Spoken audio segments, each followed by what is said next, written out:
Porn is a supernormal stimulus. It gives your brain very high levels of dopamine. Andrew Huberman was just on Theo Vaughn's podcast recently talking about how it's a 400% jump from baseline dopamine. Cocaine's a 450%. Part of the problem is, you're young and something difficult happens and you learn that masturbation feels good. It helps you escape. It takes the edge off. It takes you out of your current present situation. It becomes your mood regulation tool. Over time, it becomes the tool. But then now you enter into high-speed internet porn with such high levels of dopamine, it just hijacks the brain. So the beautiful thing is, when you start upward spiraling your brain, all of those things begin to come online. Clarity, you think more clearer, you sleep better, physical health, go to the gym, you get outside in nature, you call friends, you laugh, you do your hobbies. People stop creating, they stop having fun because there couldn't be enough dopamine there. When you step away from dopamine dependency, all those things come online.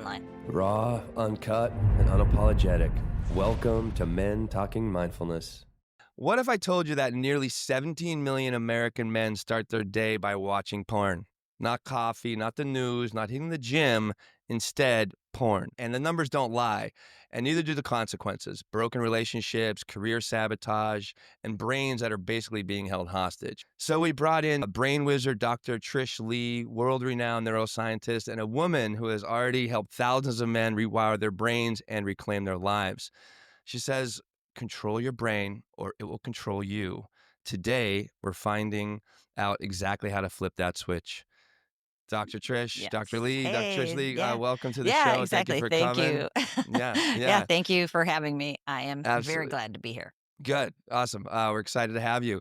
Just a quick announcement. We have space available in our Spartan race on October 19th. Dr. Trish, you're welcome to join our Spartan race. It's only going to be it's going to be a 5K obstacle course down outside of Dallas, Texas. Head to mentalkingmindfulness.com to learn more about that and sign up. And we also have a weekly email list too that anyone can join just by going to our website, mentalkingmindfulness.com. And, we're just going to do our one breath grounding practice. So let's everybody, eyes closed or open. You can do this while you're driving or walking in the grocery store, but we start with a nice little exhale all the way out your mouth. Really get empty. Feel that bottom on that emptiness on that exhale. Take a big giant breath in. Fill deeply big all the way up into the head. Hold for 3, 2, 1. Exhale out your mouth. Let it go, let it go, let it go, let it go. And slowly come back when you're ready. And hey, thank you everyone for being so here, good. for tuning in. I know, for sharing this podcast. I know, right? Let's just meditate this whole Exactly. episode. You know what I mean? Like Can we teach just people do how to this for the regulate. next hour? Because we're gonna get into some pretty juicy stuff here. Yes, we are. So let's just jump in and I thought a great way to start was to understand, what actually pornography addiction is. Yeah. And I have to go back to the intro that you said because that is so perfect. And I was thinking I haven't spoken about, morning porn habits in a long time.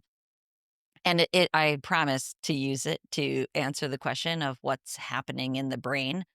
But, a lot of men do start their day with porn. And I know that at a certain point, they begin to question it. Why do I have to consume porn in the morning? And long story short is your brain has become accustomed to needing a dopamine boost to get you through your day. That is the long story short. So we know that the brain mechanisms that fly under the radar when it comes to porn use, it's basically a dopamine dependency. And porn is a supernormal stimulus. It gives your brain very high levels of dopamine. Andrew Huberman was just on Theo Vaughn's podcast recently talking about how it's a 400% jump from baseline dopamine. Cocaine's a 450%. So Wow. you need a boost. Dopamine is the motivation molecule. It motivates you back to the place where you got it from. It feels like pleasure, but it's a driving force in your life. So that's what we're talking about here. It's the chase for dopamine, but unfortunately, it's insatiable and you will never find what you're looking for. Well, I mean, the dopamine itself. I mean, it's they call it like we actually had. You might have read this book, The Molecule of More. Mhm, Right? yeah. Yeah, so we had Michael Lee Long on the Uh, show, like, God, it goes back a couple of years, I think, but, he was like, "That's the driver, dopamine," and it's actually I mean, it is built into our biology in order to help us to survive, essentially, right? And now here it is, it's like, being manipulated with pornography, with gambling, and so many different, like, technology, um it's the distortion that's the problem. Like I'm sure you've heard, money isn't the root of all evil. It's the constant drive for more and more money that, can hijack a person. It's the same thing with dopamine. Evolutionarily, dopamine's really important to keep us alive, to keep us in tribes, to keep us thriving.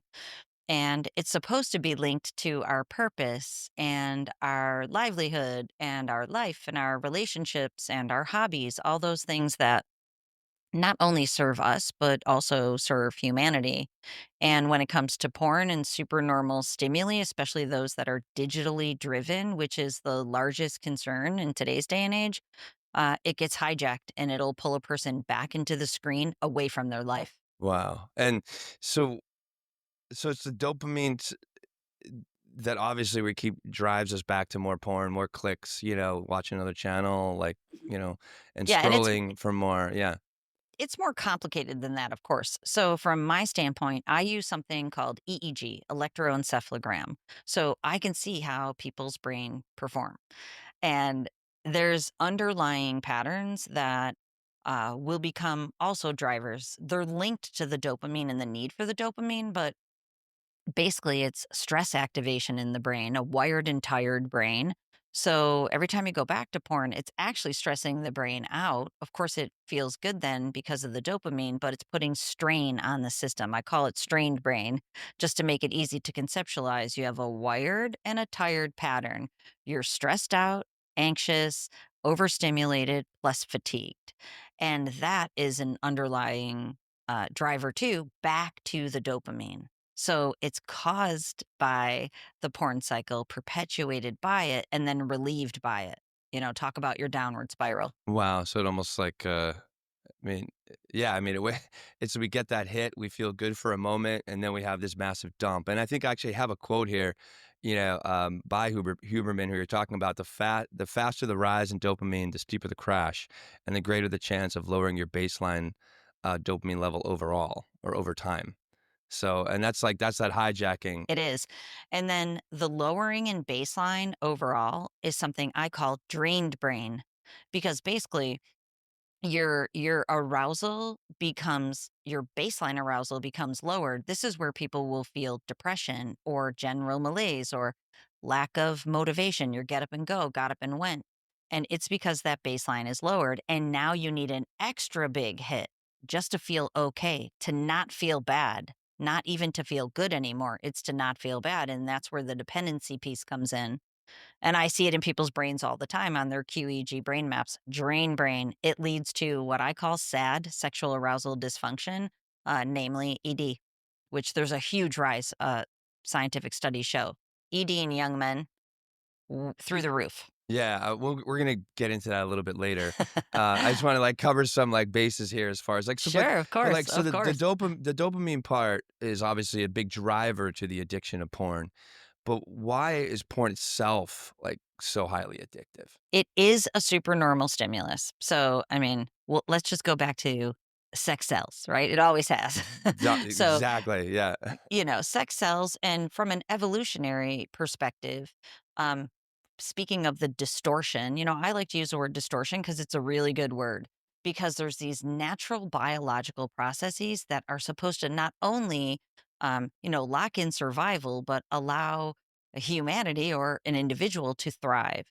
And the mechanism of sex is a very important one. Not only it's keeping our planet alive with people. So the idea is the dopamine's supposed to be linked to partnered sex. And even in evolution, men are attracted to younger, fertile women. So that is for procreation. That's the natural design. So when now we have porn with, the easy button, the click of one button, you can have a bevy of anything that you want to be able to consume, it's hijacking that natural evolutionary drive for procreation and distorting it. And your brain is thinking, "Oh yeah, this is what I need to to survive."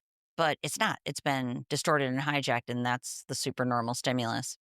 That is why high-speed internet pornography is so dangerous compared to, old school classical porn of Playboy magazines that were hidden in the mattress, because now we have pixels over people because of all the dopamine. Yeah, wow, and it's probably only gonna get worse with AI, and I remember even those back in the day, like, just the magazines and, I would I remember my first pornography consumption on VHS.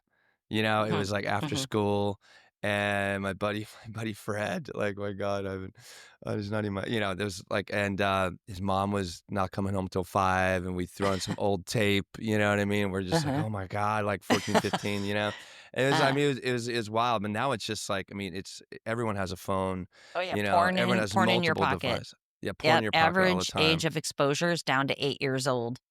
And Yeah. it was 10 Oh for a my long god. time, so just think of that, and then, it does hijack the brain, and almost immediately it changes the baseline of dopamine to need more dopamine, within the second exposure.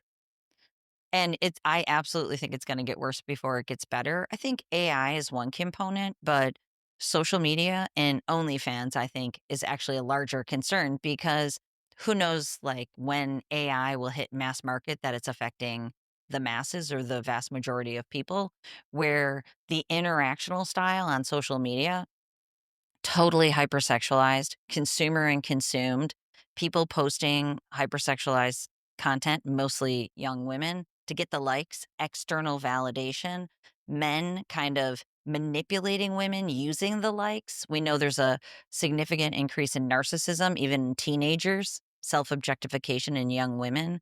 Young women are following influencers who become OnlyFans performers because the money's there, and we know that I believe, and we know scientifically, there's an identity crisis that's upon us that we haven't even seen the ramifications because people no longer know who they are.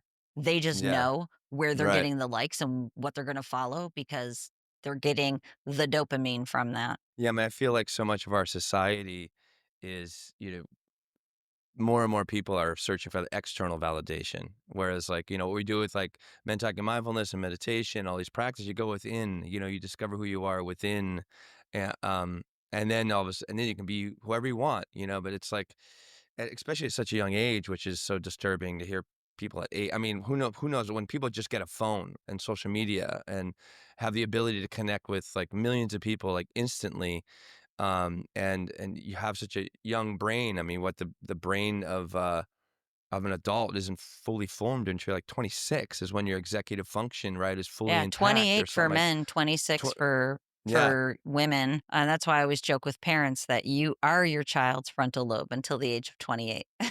Wow, yeah, Right? exactly. And we You take a lot have of to be. yeah, we take a lot of cues from our parents if they're around, and that's probably part of the problem here. Like, there's not a lot of parenting going around, and sometimes like because of how hard we're working all the time, and we need to work because just like things just continually get more expensive. You have like no like there's like the home life is shattered for a lot of these kids, and It where do is, they yeah, go or and we like have digitally distracted parents, that's what they call them in the yeah, scientific literature. So, yeah, you have a parent who worked all day and they're vegging out on the couch on their phone when, mm, there's kids that need to be parented so they don't veg out on their phone. And by the way, yeah, I'm the mother of 5 children, so this comes with 0 judgment because I've been parenting for over 2 decades now, so yeah. it necessitates intention, especially in today's day and age. Right. Yeah. It's wow. Good on you. 5 kids. I mean, and God. Well, I Um. also know how to navigate, growing up young adults with their devices because I know from having so many kids that it's not a one and done. Like, I can't say, do this with your kid because all 5 of my kids have had different pitfalls with their devices, different chains that link them mentally to it. It's all different for, all different kids. You have to figure out what your child needs to help regulating and be the co-regulator for them, and I've had to do that in 5 different ways. Well, lots of practice. I mean, to get to where Lots of you are, practice. right, Mhm. right, to be able to understand how to communicate this way. Yeah, some big things that had to be done, some little things that had to be done with consistency for 10 years, so, like, I know all the things. Coming back to dopamine, it's like, how with dopamine, uh, like, is there a way that we can understand, like, how if we're experiencing a high level of dopamine or just like, is it, I mean, I'd imagine it takes some level of awareness, of self-awareness, right? Or and if you're, I guess if, I don't know, I mean, I don't know if that's even a Yeah, good you're question, but totally with me, and what I yeah, was gonna say is that, they're called the 4 pillars of emotional intelligence. You're already there talking you go. about them. The first one is self-awareness, which Right. leads to self-regulation, which leads to social relationship awareness, which leads to social relationship management. Those are the 4 pillars. And the more you're chasing down dopamine externally, the less touch with what's going on with you internally. So the easiest way to think about it is the more you're caught up in this, the least amount of self-awareness you have. And that I believe is the trickiest thing is that you can't see it. So what I teach people, I have programs that help people not only quit porn, but figure out how to establish the lifestyle that will make it so that they never need to go back. And one of the exercises in the hardwire section, it's broken up into unwire, rewire, and hardwire. In the hardwire section is ways that you can know you're moving backwards towards needing dopamine so that you're not counting on your own self awareness. There's an external thing you can look for in your own behaviors or your own thought processes. I call it a fault line activity where you figure out like where the fault line is before, you have the earthquake happen. Yeah. Well, that's going to take a certain amount of self-awareness. And if you're, if you're if you start s I could only you start seeing porn at this day and age and 14, 15 years old, and your friends are doing, and you're in these circles, of influence, it's like you're how do you God, it's gotta be really difficult to climb out, Yeah, over 100%. That's time. why Yeah. I'm accused of hyperbole quite often, but people don't see the brains that I've seen. Honestly, I don't know if there's another person on earth who has heard the stories that I've heard. I've heard it all in terms of porn and sexual addiction, how people are caught up in this, the depth it will take a person. So, I tell people you have to be a top 1% person more than ever because it goes back to what you're saying. I use the adage of the fish. There's a fish swimming around in the fish bowl. Another fish comes, he's sitting on the rim and he's like, "How's the water?" And the first fish says, "What's water?" Like everybody's in it. Our devices are so commonplace. Porn's accepted and normalized in younger people. Hookup culture's totally accepted. So you have to be able to take a step back and go, this water is not for me. This will never get me to where I want to go. But that goes back to identity formation. You have to know who you are, what you stand for, and what you want out of life. So, and that fault line activity that I just told you about, it's in the hardwire section for a purpose. Because I help people unwire the need for porn, rewire their lifestyle, their brain, and their habits in the rewire section. Then, when their self awareness is a lot higher, then they can go, oh, yeah, like if I work 7 days straight with no breaks, that's a fault line. I didn't get any time off. If I have an argument with my partner, that could be a fault line that leads me to run for some dopamine. It's different for all people, but that's the thing you have to make sure you don't do. And if it happens, you have a plan. Yeah. Oh, well, what about, like, consumption of between men and women? Like, is there a major difference between, pornography consumption between, like, males and females? Yeah, there's a lot more consumption with men, even though, we want to make this gender neutral. I have a book out. It's called Mind Over Explicit Matter. It was geared solely towards men. And actually, I'm very grateful. It's published through HarperCollins. I'm very grateful that they made me include women because I'm like, at first I was resistant. I'm like, I'm talking to like the 1% of women and I'm talking to the 99% of men. So why would I water this down? Like, why would I water it down? I didn't want to lose sight, but the way that I included, I was very excited because included like, 50 Shades and um, Game of Thrones, where a lot of women are watching that, and rapes just completely normalized. And that actually wasn't even included in Game of Thrones in the original book. They added it to the Oh, yeah. television series. Like that's the Right. culture we're living Sex in. sells. So but, Right. Yeah. back to the question is it's the vast majority is men, and then unfortunately women are learning to be self-objectified.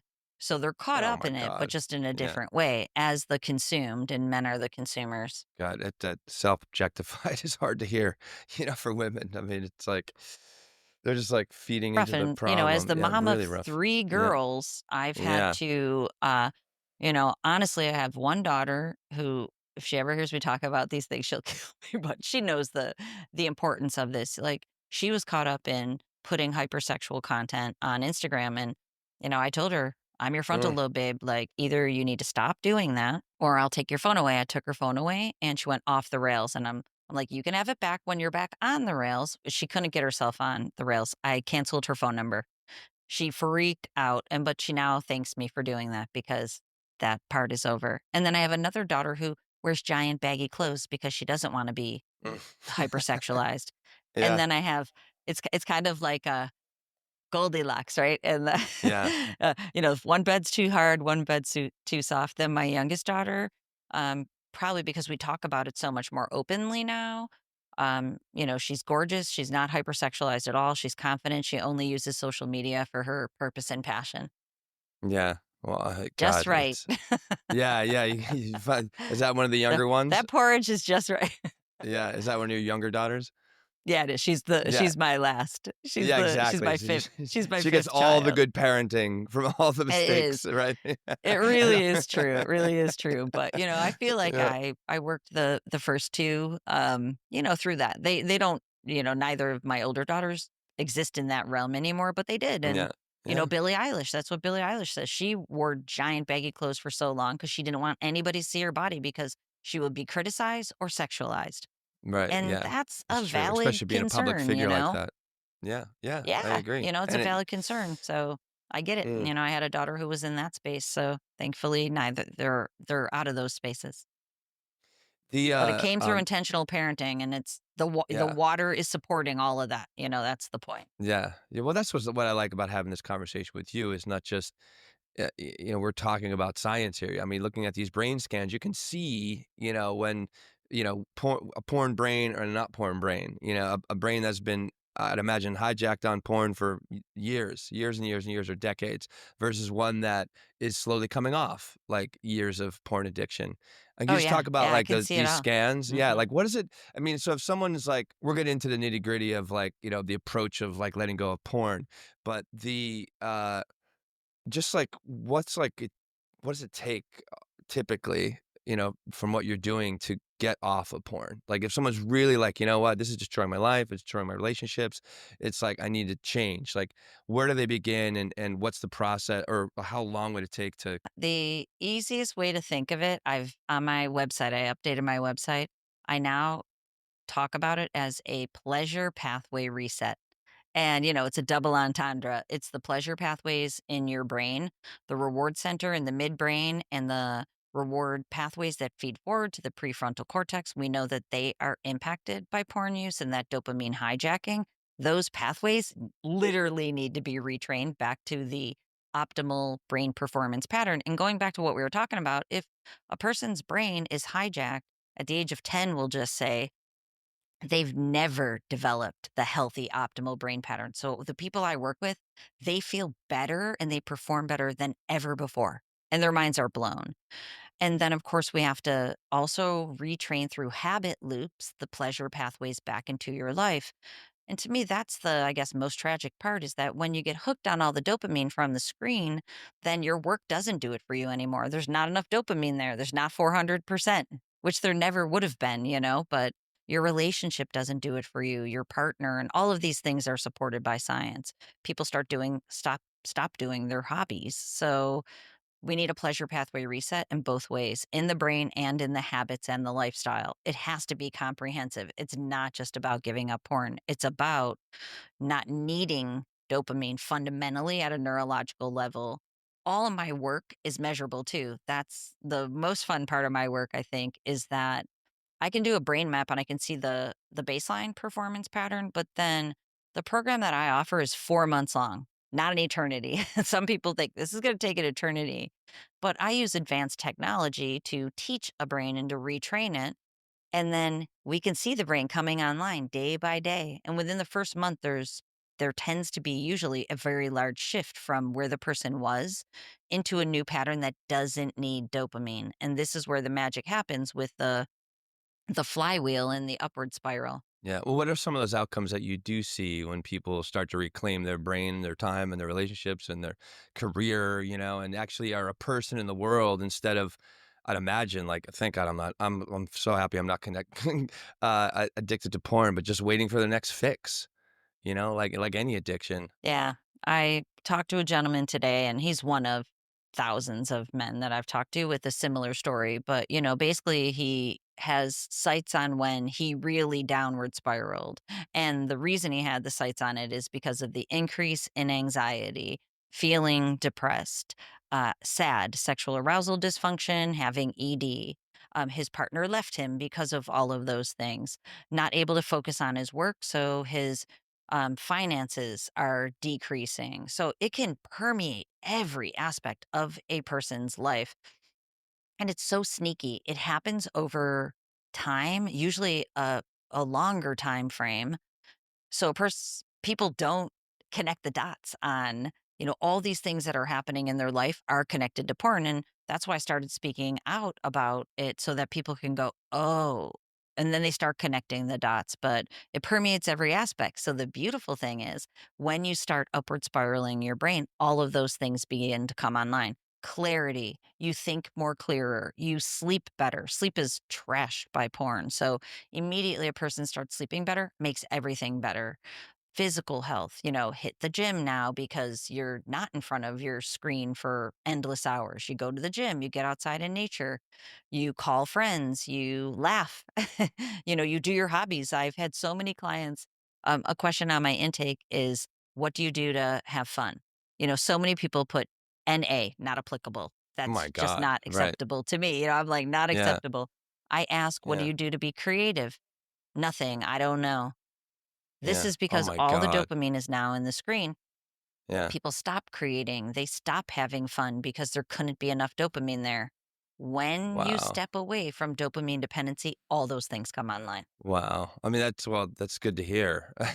Yeah, I mean, it's really encouraging to hear like these upward spiraling people. And one thing that I really appreciate consuming your content and just like, what we're trying to create here with Men Talk and Mindfulness is just help having people like get into life, like have real life experiences, go to a concert, you were just saying, Mhm. Yeah. as we took that little break, and it's like, and do Mhm. things like really connect with people in a meaningful way and like in real life way, and we get to learn about ourselves when we do And these things as well. Go for intimacy, it. you Yeah. can have real intimacy with your partner. When your brain's looking for dopamine, your partner just looks like a weak dopamine supplier. We know this from science. Like satisfaction with how your partner looks, satisfaction with your sex life tanks because it couldn't compare to the supernormal stimuli.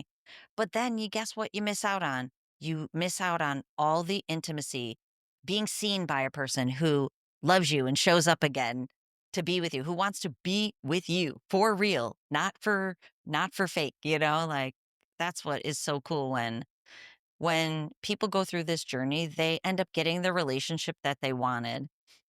They feel free. There's no more shame. Most people feel just, this dissonance and dis incongruency, the person they want to be and the person they know they are and hiding. So, yeah, no, it's all there for the taking. It's amazing. What usually comes along with pornography consumption is masturbation, which I have a lot of experience with. Like I think a lot of men do, Is that but personally or I, helping I people? I mean, well, no, come It's on, both. what do you? It's both. No. With myself alone, very often, so, Thank God. Yes. uh, but what are some of the details? Well, masturbation, it's like, uh, uh, let's kind of define chronic masturbation versus like a healthy masturbation. So let's go to healthy masturbation first, and then we Sure. can go into the I would chronic, please. contend that doesn't apply. That applies to, remember how I told you 99% of men are caught in porn to some level, and there's science that shows even if you consume porn one time a month, it still impacts you. So, Right. you know how I contended this is affecting the vast majority. Mm. Thus, healthy masturbation would only apply to 1% of men.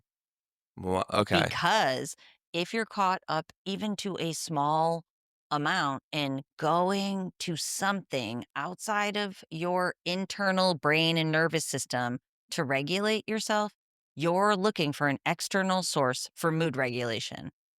That's how the vast majority of people who are using masturbation are using it.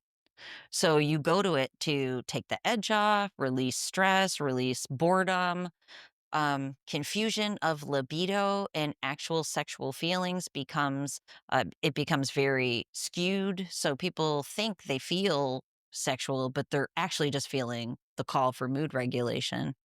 So first, let's say healthy masturbation really only applies to people who don't have a porn habit and could take or leave masturbation, basically. Yeah. Yeah. Well, I mean, I made a commitment a couple months ago, and I think I'm on my third month doing this. Like, I mean, full disclosure, a little transparency, a little embarrassing as well, but I definitely am not the only man out there that's had this. Uh, It just like it was just too often. mhm, Like once a day or every other day or several times a week. mhm. Um, I'm a little older And if now, I and could yeah, just yeah, offer yeah. you something and I'm offer it listening. to, your audience too. If Yeah, you make a commitment, which is what you said, you made a commitment. I Like did. if you have to make a commitment to decrease a behavior, It's then a that problem. means that Mm. behavior is worthy of consideration and questioning at least. Like, Okay. I don't Yeah. have to commit to eating less salads. Let's just, you know what I mean? Right. Right. Like Right. if you had to look inside and go, I got to commit to working on this, then there's something there. Well, yeah. Well, we had another woman on the show talking about pornography and masturbation, and she talks about masturbation like it could exist as a shame cycle. And so for me, I was like, and I'm like, oh my God, am I living all the shame all the time? Like, trying to escape. And obviously, masturbation feels good. Uh, um, so what I've been doing the last few months is like I just once a month. And I've come to this conclusion, or I found this because I mean, I'm always in this space, like doing a lot of this work, having all these conversations, reading all sorts of different information about, um, how to be just a stronger, clear minded, calmer, more relaxed, more helpful, more like servant oriented man.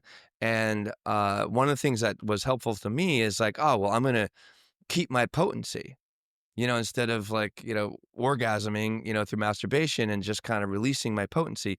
Is there any, truth to that? Like, about like kind of the lowering of your energy, lowering of testosterone or like releasing testosterone through orgasm and then having, like time in order to regain that testosterone, which is incredible for the body and the mind and how we are in the world as men. So, first, just one quick comment is that like reducing masturbation to one time a month, I encourage people who are caught up in a compulsion, even if it's one time a week, to schedule masturbation so you're not using it as mood regulation.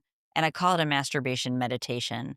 Use it as a way, as an embodiment exercise to connect with yourself and to be with the sensations in your body, not dissociating to fantasy, which is generally porn informed, which most men are caught in that, not euphoric recall, not imagination. You stay in your body embodiment. And then that can actually help you tap into healthy sexuality and not stay in compulsion. And then to speak to the second point, absolutely, there's research. One thing that I am good at that other people don't spend time doing, honestly, I think, but it's something I love to do is to look at all different research studies and connect the dots. So I'll read a research study and I'll be like, okay, well, why would that be? And then I'll look at the next one and connect the dots between research studies. When I did this in terms of what your question is in terms of testosterone, it makes perfect sense. Is that basically the more you orgasm or ejaculate, that you are depleting the system, including testosterone. Testosterone is made in the brain before in the genitals. So it goes back to your brain. I know people think everything I say, I bring it back to the brain, but it is true. That's where testosterone's made. So basically, if you're overworking the system, you're depleting it. And, one time a week, yes, that's better than a lot of the people I work with. It's daily masturbation, it's cyclical. People who are really wrapped up in it, it's 3, 4 times a day. People who have the compulsion, they will see someone at the mall and have to go masturbate to the lusting, like, and that's not an I j exception. That's actually not even really. I wish that was like one Yeah. person. That's No, not. That's I've been happening there. to many, many, many people who are just their brain is trained. You see someone who's, you know, you check them out at the mall, you have to go release to that. So very depleting for the system. And just one more cool thing that happened on accident is I have a client who's a bodybuilder, and he happened to have had his testosterone tested right before working with me.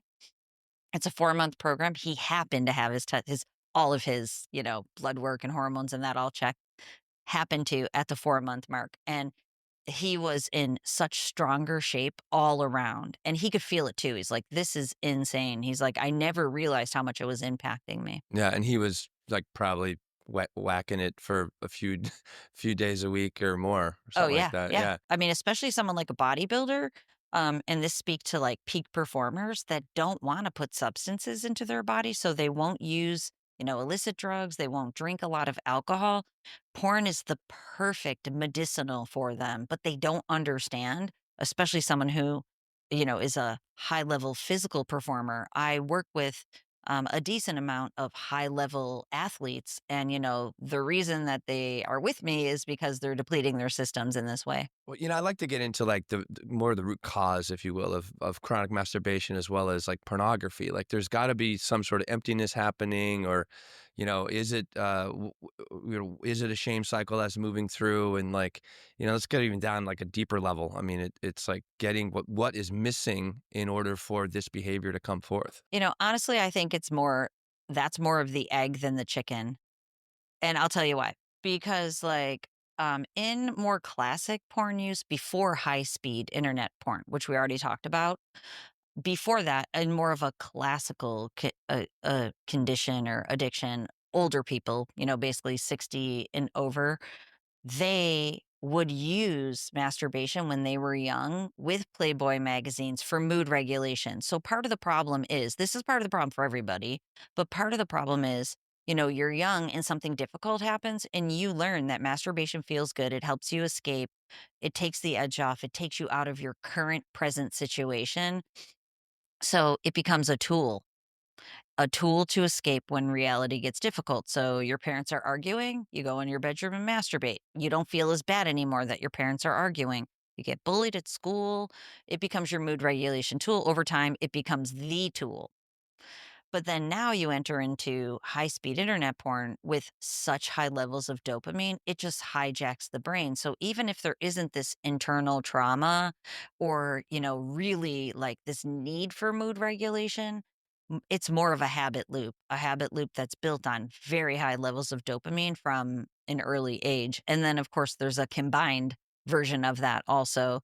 So the newest version affects younger people more who grew up on high speed internet porn, people in their 20s, mid 20s, people in their 30s and 40s. It tends to be a combination. It's need for dopamine plus the habit loop.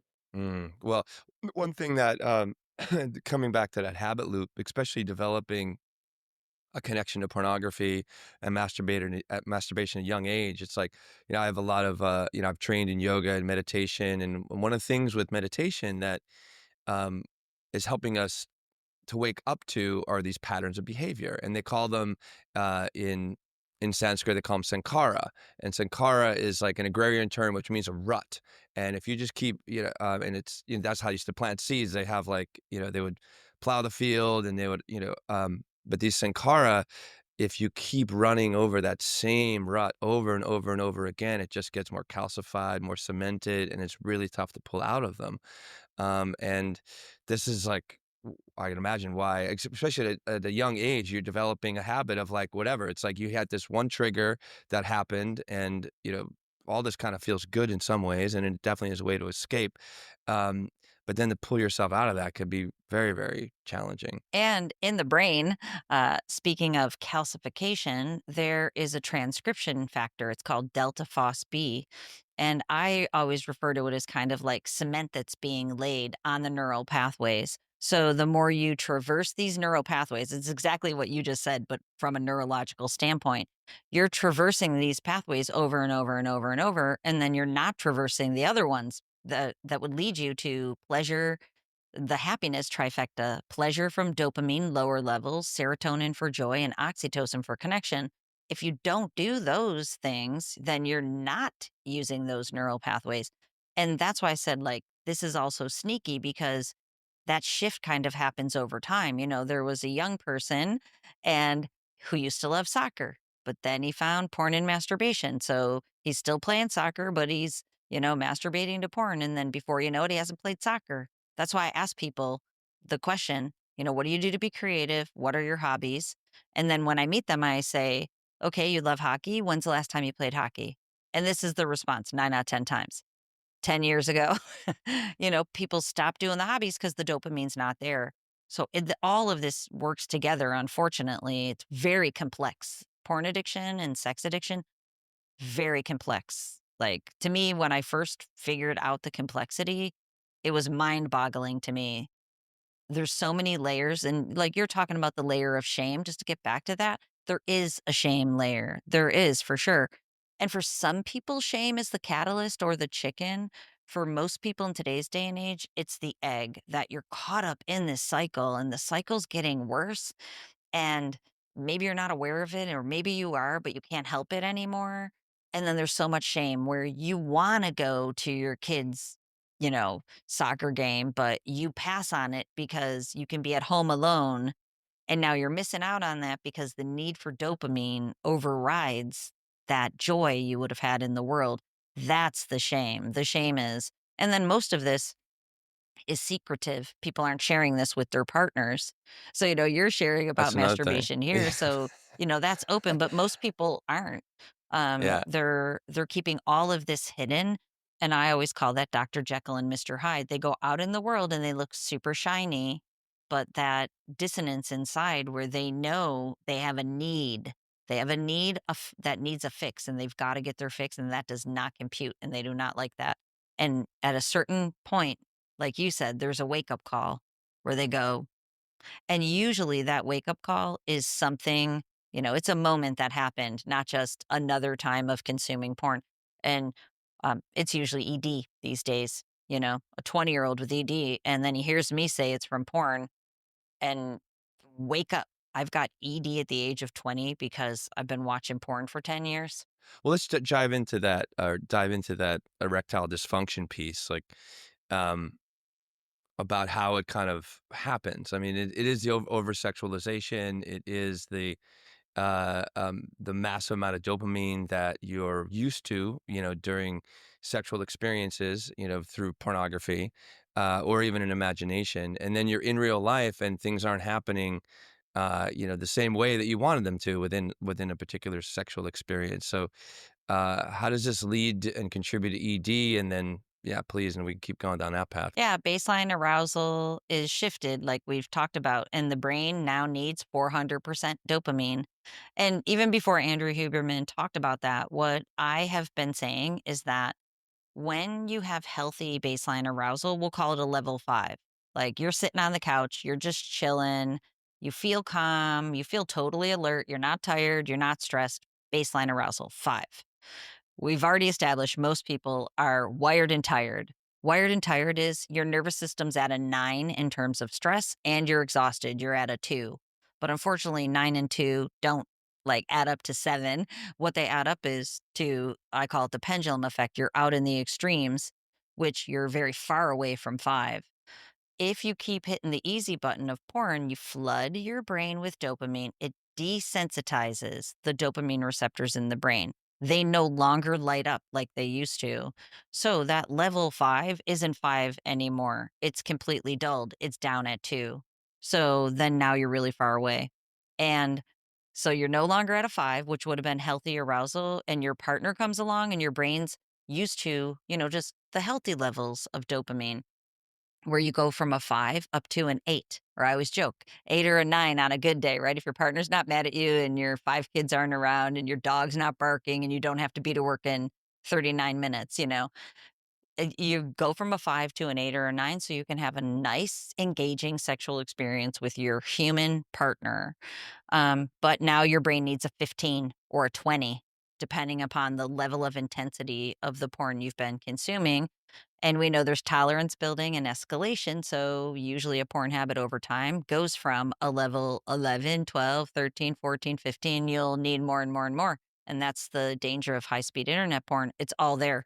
People get baited into clicking the next thing that takes them up a level of dopamine, and, they're off to the races with escalation. Wow. And as they continually do that, they're just diminishing their relation in real life, in real time relationship that they're having, and it's like, Yeah. and that causes And all partners sorts of aren't problems. stupid. Yeah, I always yeah, say they get it. partners aren't dumb. They can feel all of that, and that's where a lot of the shame comes from too. Then there's Yeah, performance right. anxiety on top of it, Yeah, exactly. which, we already said the stress isn't good for the underlying baseline arousal. So now it's time Mm, to be with your partner. You know you need a level 20. You're super stressed out. Your partner's like, "What is going on?" yeah, right. And you know it's from porn and you haven't shared that, or you have an Oh inkling it's from god. porn. You haven't shared that Yeah. with your partner. That's why a lot of men will go watch porn real quick before they're with their Oh partner. jeez. But then you're just keeping your brain dependent. Or they'll Right. go to fantasy while with their partner. You're keeping yourself dependent on high levels of dopamine. So Yeah. the solution is get back to healthy baseline arousal. And then Right. then your partner actually looks so much better to you again. It's Yeah. amazing, actually. And people Wow. have better sex lives than ever when they step away and heal their brain. Yeah, I can imagine. I mean, it's like it's a false reality, like all this overstimulation and with dopamine and just wanting to fulfill. I'm like more of a fantasy guy. I'm not a porn guy, but it's like that's definitely gotten in a way of my relationships in the past, like, some sort of sexual experience is not, meeting, what my brain or like how I've been, kind of masturbating to sexual experiences, and in real time. And it's like, it's a real person. It's like, it's a different thing. I mean, Well, and it's completely. pretty wild too. Yeah. Like, if you think about that in terms of fantasy, Mhm. is that like if you never saw porn, what would your fantasy be, right? It would be the highest That's level true. experience that you ever had. That would be Mm, the bar for the highest level of dopamine. And inherently, that's the problem, is that even if people don't have a quote unquote porn addiction, if they've been exposed to porn and now their fantasy is up there at level 17, now your mm, partner comes along and no partner, actually, an emotionally healthy partner likely doesn't want to do the things that would be up at a 17, because mm, usually those things are violent, they're objectifying of women, and they're for the highest amount of pleasure for one partner, mm. not for that happiness trifecta for both people, Wow. right? And so the Yeah, point of yeah. is that is the porn is the catalyst for a lot of the issues people have. And one other thing that I wanted to talk about too is that the reinforcement loops aren't just porn too, also. Like, porn is one reinforcement loop. So we know young people are being exposed to porn more than ever. There's scientific studies that show the younger you're exposed, the higher the frequency of consumption over the teen and adult years. So basically, the earlier you see it, the more you end up using it. Then we have the reinforcement loop of social media, because these dynamics are happening there and they're becoming twisted and distorted. So now you go on social media and you're kind of playing out the dynamics of consumer and consumed. Then now that is permeating real life relationships. And so you have three reinforcement loops, not just porn itself, but porn's the catalyst. Yeah, it's oh god, it just gets it's like layers upon, like you said, it was complex earlier. I mean, it's just layers and layers and layers of behavior, and and then we're continually being, brought into that behavior by just living our lives, having our phones, like also the conversations that we're in with, people. Like that's also where we learn about sex, like talking to your friends, like, oh my God, I did this, I did that. And then you get that thought in your head, it's like, oh, I could do that too, and It's like, um, And even just the objectification that, like, happens out in the world. There's studies that show that over 70% of boys that are 14 years old ask for nudes from girls. 70% that's happening. And same thing, a little over 70% of boys send unsolicited genital pics to girls.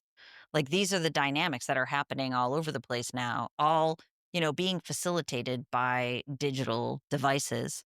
That's why you have to be a top 1% person, and you have to be willing to talk to your kids about this, which, yeah, it might make you uncomfortable, but going back to those emotional intelligence pillars, you get the opportunities to increase them. what do you mean when you say that top 1% person? Like, what would that help? I Yeah. imagine a So, healthier person. Yeah.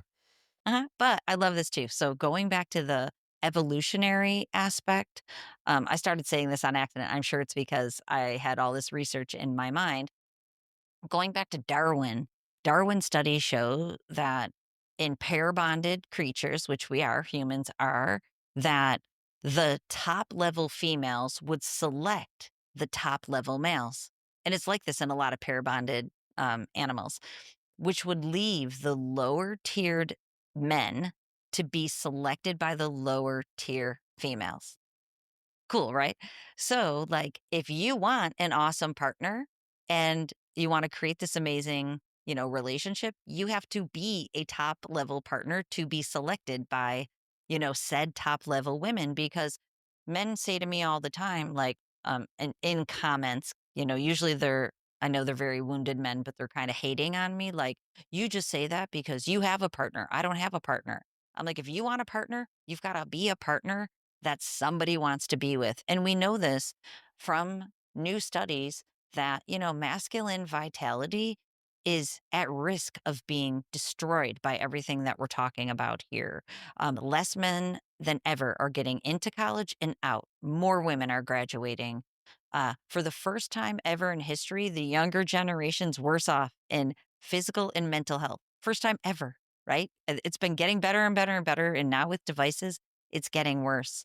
More men, because of socioeconomic reasons, are living with their parents longer. They don't move out and get their own places to live. They can't find jobs and keep them. It all goes back to their brains being in the mode of passive consumption for instant gratification.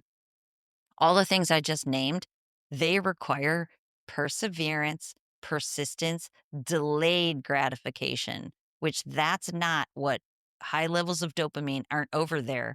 Lower levels of dopamine that lead to a little bit more when you finally use executive function skills to achieve your goals.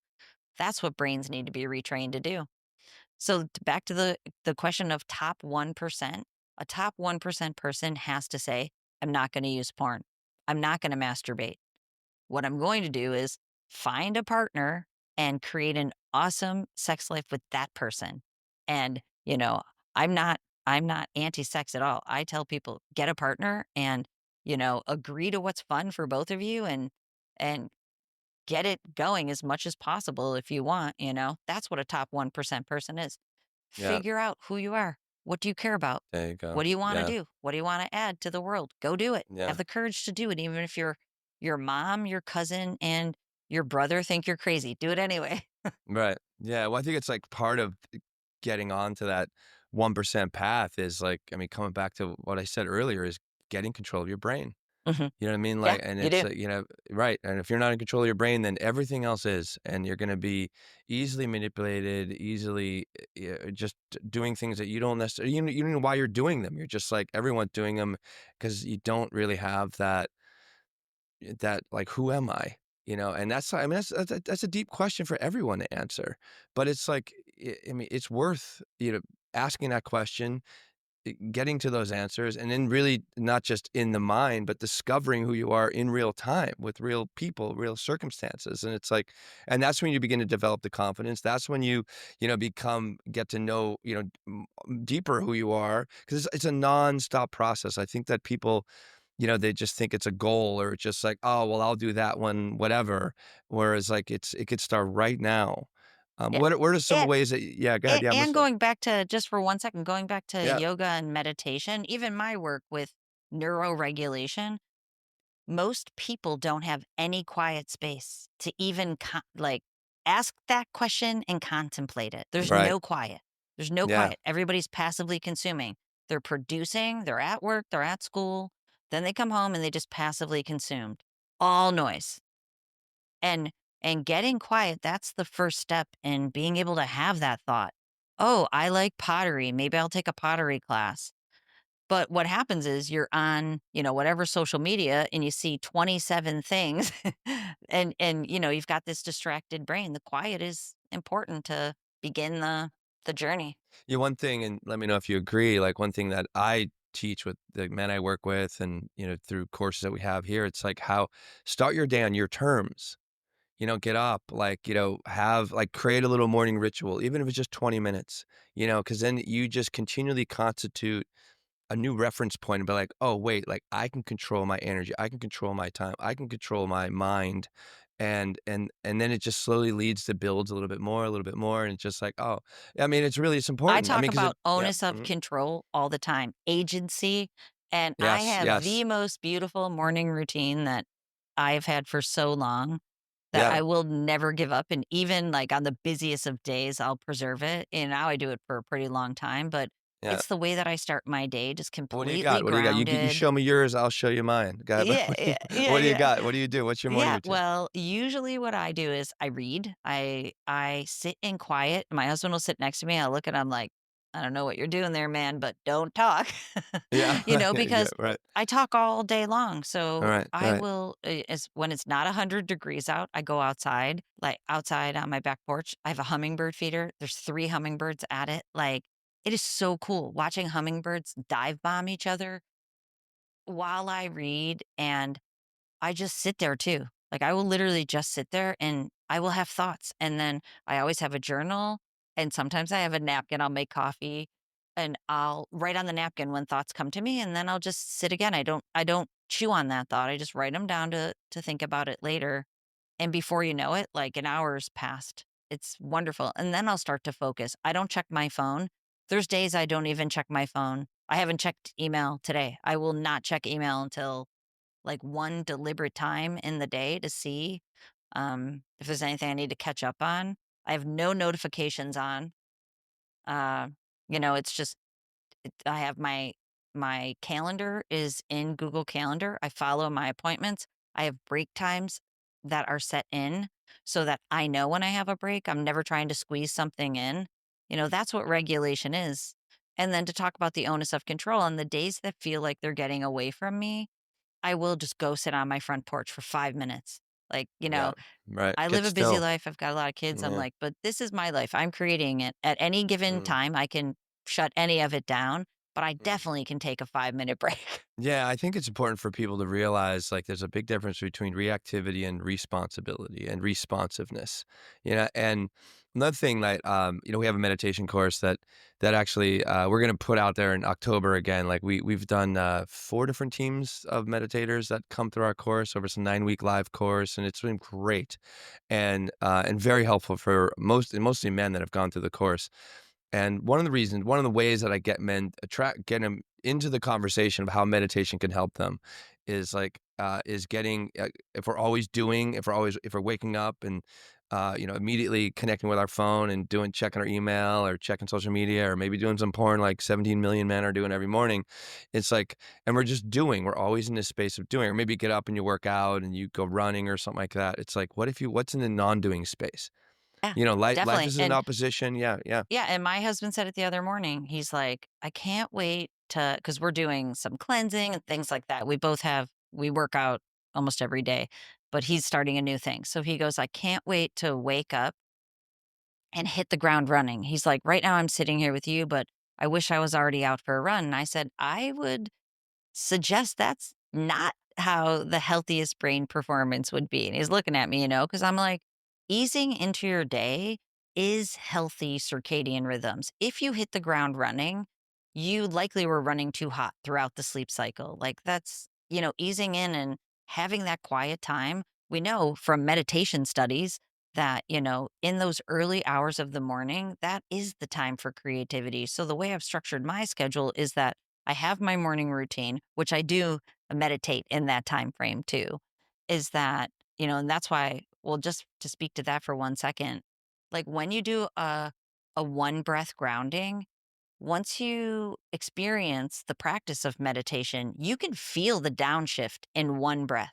Like for me, that 1 minute together is I can feel myself just come all the way down because of the practice. That is the Right. gift that it gives you. Later on, if Right. something stressful happens, you take a big breath and you downshift, and now you can respond and not react.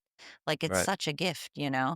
But, that's why I said to the hubs, I'm like, I don't think it's good for you to jump out of bed and go for a sprint. Like, this time, Yeah. this quiet time that you're spending right now is invaluable for the rest of Yeah. your day. Well, I think a lot of people, it's important to to get to know thyself. You got to slow down. You got to go on the inside. And when you go on the inside, you create a reference point of stillness and peace. And you know what it means to just to be here, just to be present without trying to fill it with whatever. And it's like and that's where it really begins. That's how you really begin to take ownership of everything you're gonna do that particular day and the rest of your life. Me, I get up early, like Monday through Friday. I get up like at 4:30 in the morning, and I just do a little. Either I'm reading something or I'm gonna journal. I'm brewing some coffee during that time as well. Have some coffee, and then I take like an hour, to for the morning time. I do like 20. It's like a 20 20 20 is what I end up doing. So it's like 20 minutes of just like reading, slow, getting into my day, doing a little bit of journaling, have some coffee during that time. And then I'll do like 10 15 minutes of just some movement, like get in my body a little bit, get my body working for me, get some neurochemistry like working. And then I sit and I meditate. And then I'll sit and I meditate for like 20 25 minutes and just really begin to slow things down. And then I'm like, okay, now I'm ready. Now I can pick up my phone. Now I can get into my rest of my day. But it's like starting on my terms, I mean, and it could be different for everybody. And it's like, and I kind of like what you're saying about the hubs, maybe don't go out and run right away. Like, what if you just like be still for a little bit? Cause that could like, I get a lot of pushback sometimes in meditation. I'd be like, we even had Jocko Willink on the show and he was pushing back on meditation. He's like, oh, well, I surf. And I was like, dude, like, yeah, but you're still in the doing space. You're still waiting for a wave. You're still, I get it, I mean, but it's like, or people like, oh, I go running. That's my meditation. I'm like, I guess, meditation And isn't necessarily for everyone, but like, I think it's very helpful. Yeah. well, you know what they're talking about. They feel like it's meditation because what all, like, especially running and surfing would probably do the same thing. It is something called transient hypofrontality. So basically, it like decreases functioning of the frontal lobe. So you feel better. It's very good for you, but it's not the same as actively regulating from within. And I like to do both of them. That's why I work out every day. And then it goes back to the self awareness too, where, first of all, I think having a morning routine like that sets the foundation of the why of your whole day. Because if not, you can get caught up in the overstimulation of worldly values, like, which are primarily pleasure that ultimately equals pain. So when you start from a more quiet space, you remember why you're going through the day. Even if it's just like, for me, it's always about showing up for people and helping them to become the best versions of themselves through neurological regulation and finding purpose and passion. And then, of course, my kids also in my family. But that requires a lot of me, a lot of doing. I do the whole rest of the day. So that's why I think it's interesting where my husband's kind of like, he looks at me like, "You should be doing more than just sitting around." But I'm like, "This is the only time I sit around because I am a high performer, and I'm not sitting around not doing anything. I'm being, and from the being comes the ability to do all the doing with the right mindset. Like, without that time to be, the rest of the doing would be misinformed. It would be built on a different foundation." Yes, exactly, exactly. And then again, it's like, and then you're working from the inside out, which is the most important thing, and you continually discover. I mean, I'm sure, like myself, it's like, you give yourself this time, you begin to take on a meditation practice, and you begin to learn something about yourself because it's just a nonstop process. It's not like a place that you arrive. It's a continual practice of self-discovery, a continual practice of being disciplined and like realizing, because in that space, when you begin to create that space for yourself, and those impulses come up to check your phone during the day, or to do this or do that, or to masturbate, or maybe to consume more porn, right? If somebody is just starting their path, to discovering themselves and just getting into that place of stillness, now you have a place that it's just like, wait, I can make a choice. You know what I mean? Instead of being like just going down that habitual path, it's like Definitely. I can, Well, yeah, yeah, and well, then we know that's impulse where it control and starts, judgment is in the frontal lobe, like those right? areas of the brain that control executive function, impulse control, judgment. Those are the areas that are strengthened by meditation. And I think for people who are early in that journey, you learn how busy your mind is. Like when you try to create stillness and then you've got, I always think of it as the ticker tape up in your mind. Like the ticker tape's going 1,000 miles a minute with, a million thoughts. But then you sit there and it slows down. And then after you establish the practice, you you sit into meditation and there's no thoughts. Yeah, It's like right. Yeah, that's pretty awesome. is the best feeling. Like people Right. have no clue. And I know both of these experiences. So once you know that feeling of like just a peaceful, clear mind, and you just want to stay there for a while and you want to get there every day. And the more you get there, the more you have it and the more you have access to it when you need it, when things start to get away from you, like invaluable for living the life that you want to, one with calm, Yeah, clear peace. exactly. I mean, be yourself, like The event. need for mood regulation from Mm, external sources goes away. When you have all that, it just literally goes away. So, like for people who are struggling with porn or other supernormal stimuli, social media, just devices, shows, long form, short form, whatever it might be, the reason is the habit loop back to it to feel better, to take the edge off of stress or boredom or fatigue. But when you move through the world regulated, you don't have those things because the circadian rhythms are back online. Then there's just no need for the self soothing or the self stimulation. I mean, you can really become a powerful individual and become one of those 1%. Um, Yeah. One of the thing that you advocate for with porn, and let's just talk about how we can like let go of porn, let go of some masturbation, is for porn, you say like, going cold turkey with a plan. So, someone that's listening and just like they're beginning to wake up that this is a problem for them, like what's their first step on the path to becoming more of that 1%? Is you need tools. Don't do it without tools.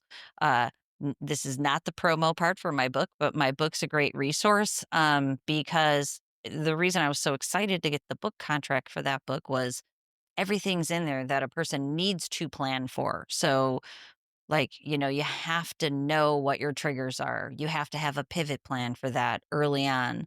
I have people make a physical pivot plan toolkit to get them through those early days. Um, Knowing where the holes in your rewire are and the things that you need to put in place, even though it might be difficult.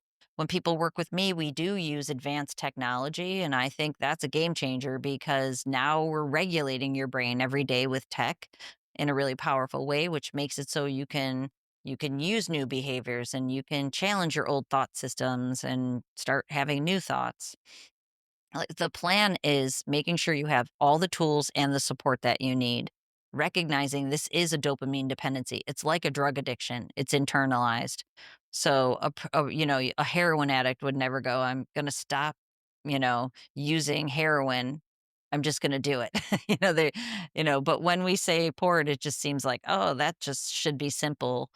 And just to speak to something you said before about the neurological regulation at the core of porn addiction, we know this. It's proven. It's basically, I call it the silent tsunami because it happens deep in your brain at early exposure to porn and masturbation.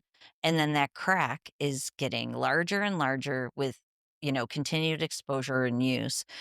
That neurological dysregulation, it's the problem, the dopamine dependency in the brain. So that's why dealing with that first and foremost helps you with emotional regulation and self regulation and relationships and setting up a schedule and all of those things. Yeah, it's a well, you said you have a 4-month program, so it does definitely takes time, and imagine it takes a lot of commitment to do this, and a lot of help. I mean, I guess is it something that's gotta be pretty challenging because it's so deeply ingrained in the brain, I'd imagine, that it's gotta be really challenging, yeah, on your own. It is, and if and, I just want people to know, if you have tried to quit and you have not succeeded, it's not because it can't be done. It's just because you don't have the right tools, and there's something about your formula you haven't figured out. Because I work with people who they become hopeless that they'll never get out from underneath it, and they have ED, which means they can't be with a partner, which means they go back to porn, downward spiraling it over and over. When you have the comprehensive program, so in my program too, there is a large digital masterclass that I've put together of all the pieces of this thing. And so you learn about all the pieces, and it's like a puzzle. So the pieces are different for each individual, but all the pieces are there. And so a lot of the pieces will be easy for you to put into place, but then there might be one, two, three, or four of them that are difficult for you, which would be difficult, not the same as somebody else. When you put all the pieces to the puzzle in, you move forward quickly. That's just how it goes. So you have to figure out, okay, what are your puzzle pieces? Which ones are the tricky ones for you? And start snapping these babies in place. The more you get in place, the easier it becomes. And I have one client, he's like, "When am I gonna have withdrawal symptoms?" This is a while ago. And I'm like, "You would have already. You're well out of the woods. Like, you started snapping puzzle pieces in really quickly. You never had them." And one simple, I know, like, that's all theoretical and, you need a comprehensive plan. That's absolutely true. But one thing that your listeners can take away is that you do have to do a pleasure pathway reset in your brain and in your life. So the way that I advocate that people do this is, first of all, recognize your brain is hijacked. It needs some work. It needs some work.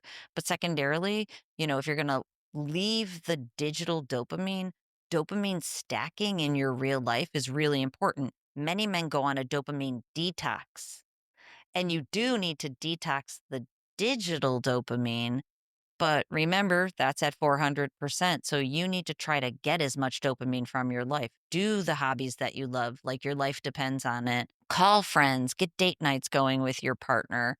If you can't have healthy sexuality because of SAD or ED, at least have intimacy and connection. Like, get it going as much as possible in your real life. Yeah, I mean, it's like that's where it is, right? I mean, you keep coming back to that. It's like it's get out of the detachment of digital, right, and get into a normal like that reset's got to be really hard. What is it? Is there what does withdrawal look like on from porn? Yeah, withdrawal can be really, really ugly for people. It's Uh, like it definitely parallels drug addiction withdrawal. Increased in anxiety, insomnia, you can't focus, urges and cravings, increase in pain.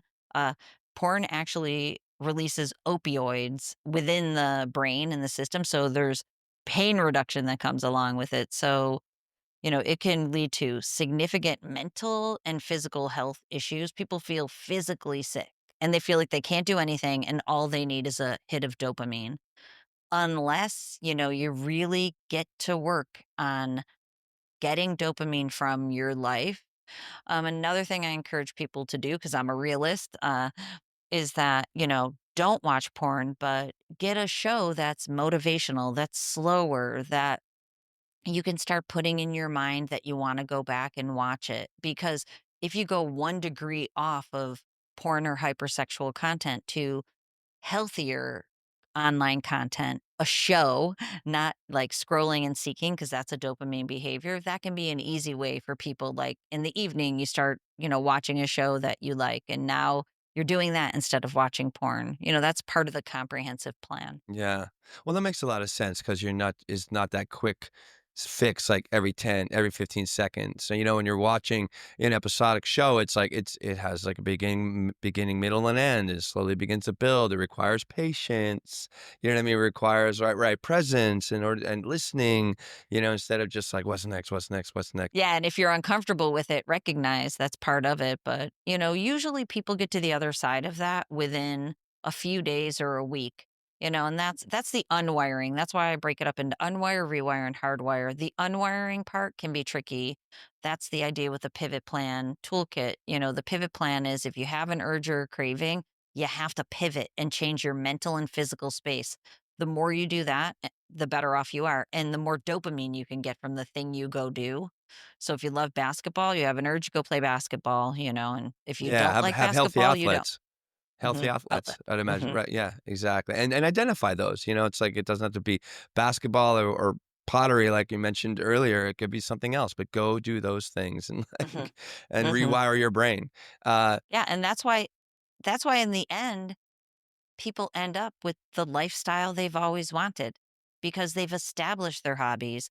Like one client I worked with, the one with the hockey, when's the last time you played hockey? 10 years ago. He started playing hockey on Wednesday nights. He organized a men's league, started playing on Wednesdays. He's like, it is a game changer. Then he organized it on Saturday. So 2 times a week, he gets out with guys, plays hockey that he loves, then they go eat and hang out.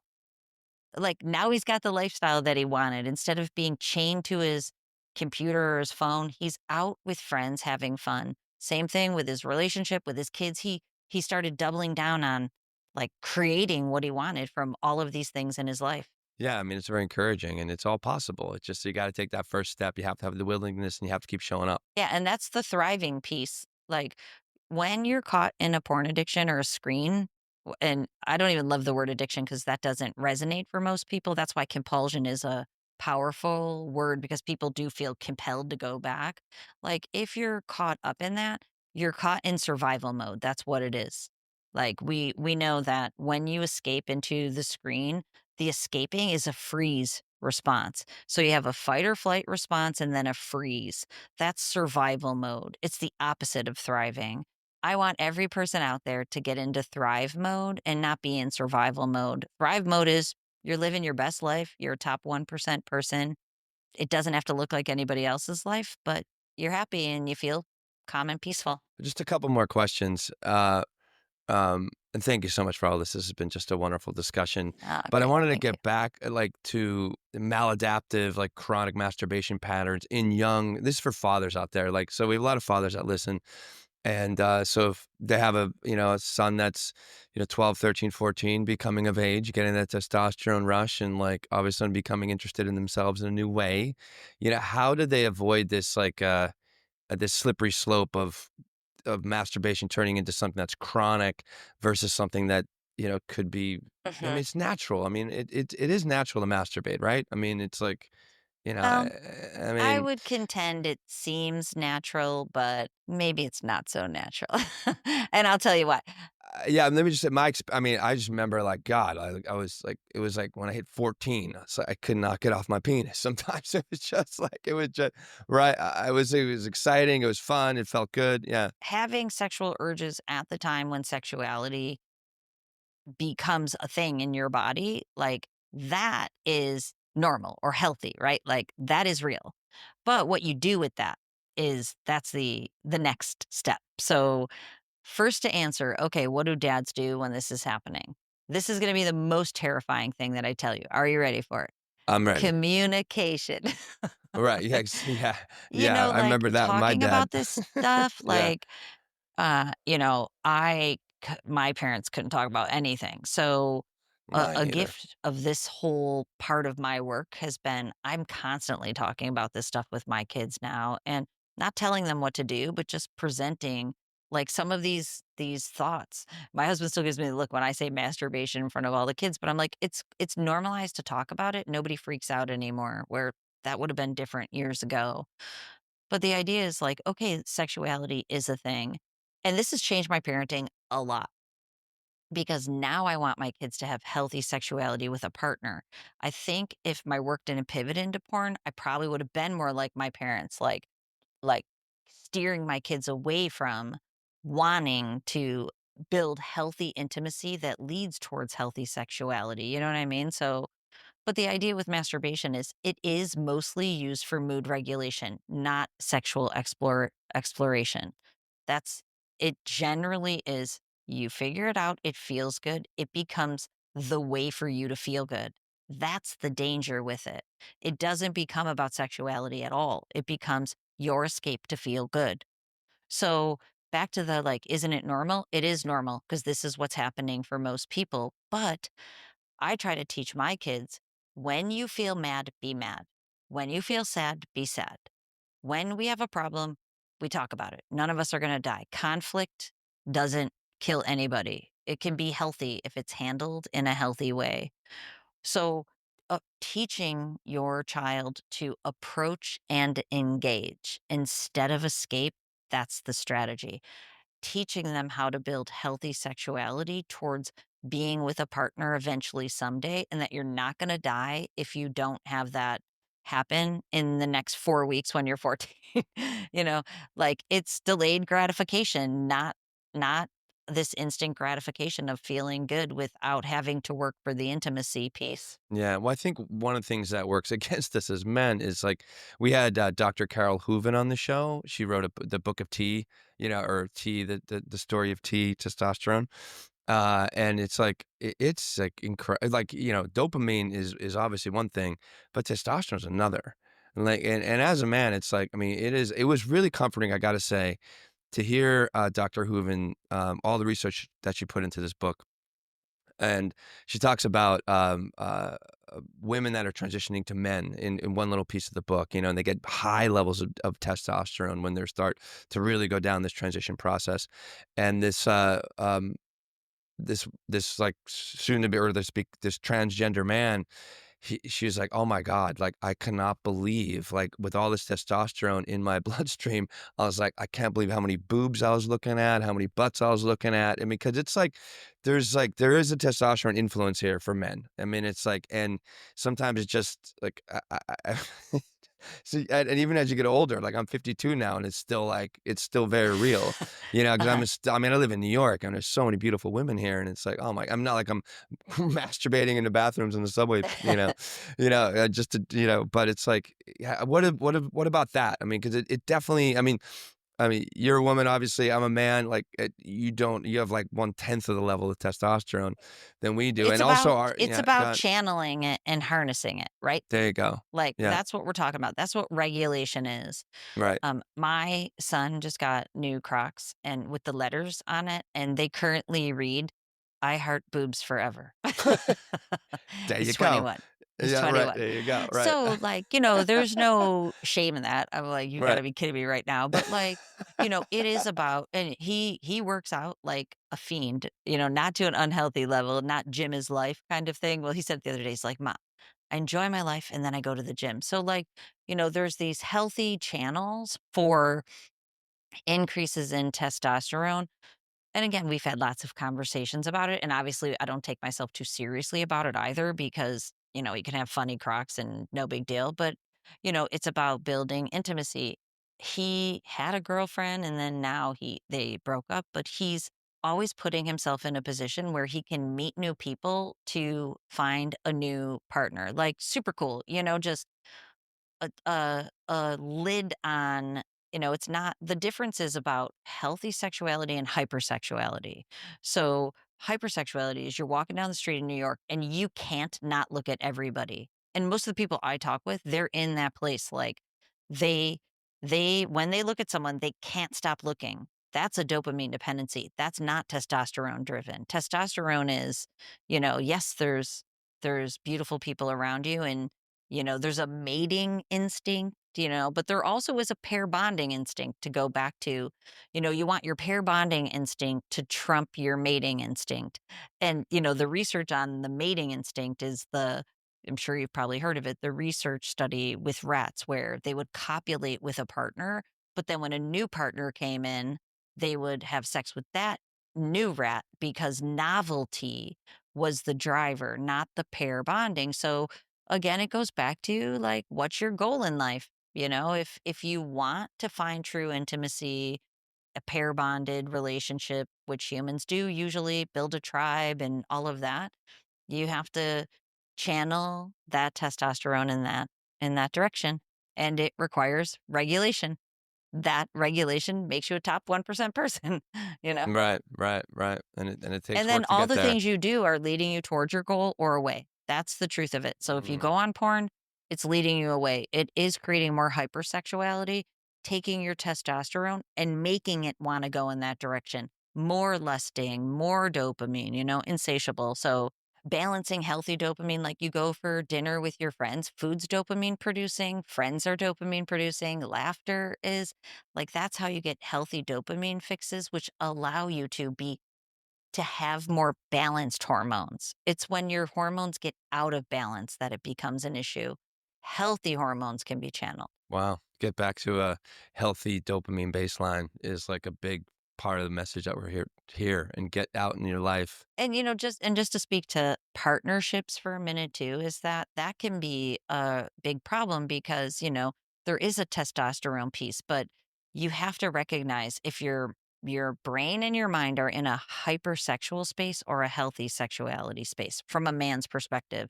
Many women, those that aren't self-objectified, and especially older women, they are hyposexual, so now you might have a partnership where the man wants to have sex a lot more often than the woman does. And again, it goes back to communication and figuring it out. So there's no need for a secret sex life or trying to tap into, you know, the feel good aspect of it. Well, Dr. Trish, this has been such a lovely conversation. Thank you for informing our audience. Where can people find you and get Yeah, of plug into your course. work, It's my please? Yeah. pleasure.